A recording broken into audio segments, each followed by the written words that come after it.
Hello दोस्तों, राधे राधे, जय श्री कृष्णा, हर हर महादेव। महाभारत, अर्जुन की प्रतिज्ञा। महाभारत का भयंकर युद्ध चल रहा था। लड़ते लड़ते अर्जुन रण क्षेत्र से दूर चले गए थे। अर्जुन की अनुपस्थिति में पांडवों को पराजित करने के लिए द्रोणाचार्य ने चक्रव्यूह की रचना की।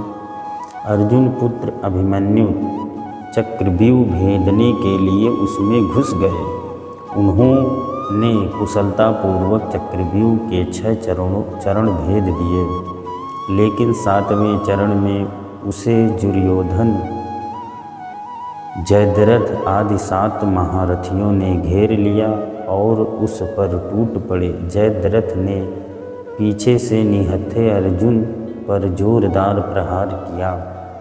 वह वार इतना तीव्र था कि अभिमन्यु उसे सहन नहीं कर सका और वीर गति को प्राप्त हो गया। अभिमन्यु की मृत्यु का समाचार सुनकर अर्जुन क्रोध से पागल हो उठा। उसने प्रतिज्ञा की कि यदि अगले दिन सूर्यास्त से पहले उसने जयद्रथ का वध नहीं किया तो वह आत्मदाह कर लेगा। जयद्रथ भयभीत होकर दुर्योधन के पास पहुंचा और अर्जुन की प्रतिज्ञा के बारे में बताया। दुर्योधन उसका भय दूर करते हुए बोला, चिंता मत करो मित्र, मैं और सारी कौरव सेना तुम्हारी रक्षा करेगी। अर्जुन कल तुम तक नहीं पहुंच पाएगा, उसे आत्मदाह करना पड़ेगा। अगले दिन युद्ध शुरू हुआ। अर्जुन की आंखें जयद्रथ को ढूंढ रही थी, किंतु वह कहीं नहीं मिला। दिन बीतने लगा। धीरे धीरे अर्जुन की निराशा बढ़ती गई। यह देख श्री कृष्ण बोले, पार्थ, समय बीत रहा है और कौरव सेना ने जयद्रथ को रक्षा कवच में घेर रखा है। अतः तुम शीघ्रता से कौरवों की सेना का संहार करते हुए अपने लक्ष्य की ओर बढ़ो। यह सुनकर अर्जुन का उत्साह बढ़ा और वह जोश से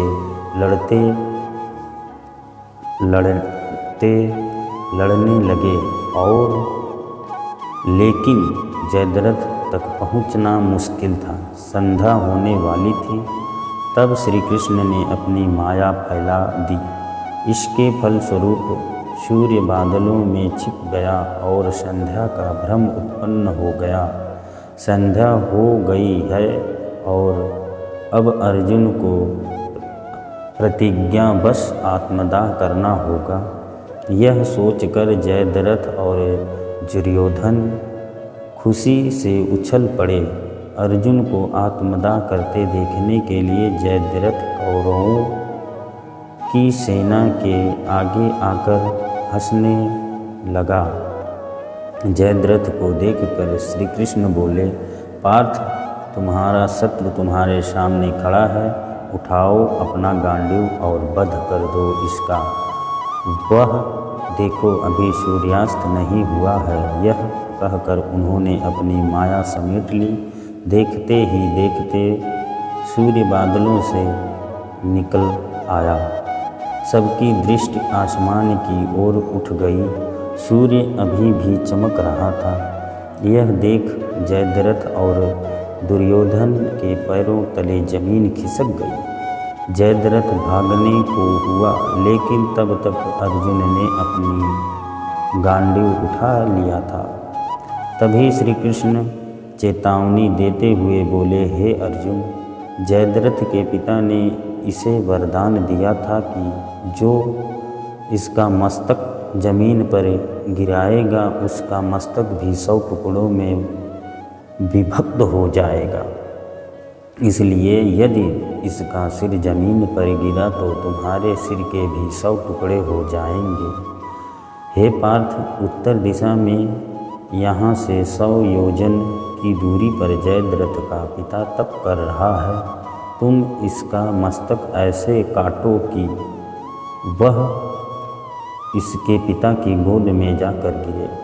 अर्जुन ने श्री कृष्ण की चेतावनी ध्यान से सुनी और अपनी लक्ष्य की ओर ध्यान कर बाण छोड़ दिया। उस बाण ने जयद्रथ का सिर धड़ से अलग कर दिया और उसे लेकर सीधा जयद्रथ के पिता की गोद में जाकर गिरा। जयद्रथ का पिता चौंक कर उठा तो उसकी गोद से सिर भी जमीन पर गिर पड़ा। सिर के जमीन पर गिरते ही उसके सिर के 100 टुकड़े हो गए। इस प्रकार अर्जुन की प्रतिज्ञा पूरी हुई।